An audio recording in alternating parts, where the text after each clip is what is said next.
माशाल्लाह जी रोज़ा अफ्तारी का टाइम आ गया, रोज़े का टाइम भी हो गया। ब्रेड है, टिक्की है, खजूर है, चटनी है।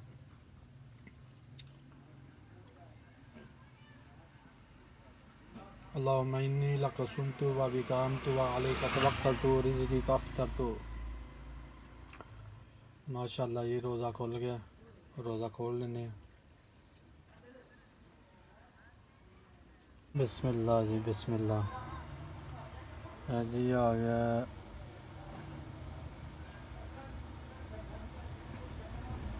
करेला, करेले का मसाला, क्योंकि करेला नहीं मैं खाता सर, मैं करेले का मसाला खाना। आ गई चाट ते माशाल्लाह रोटी आ गई।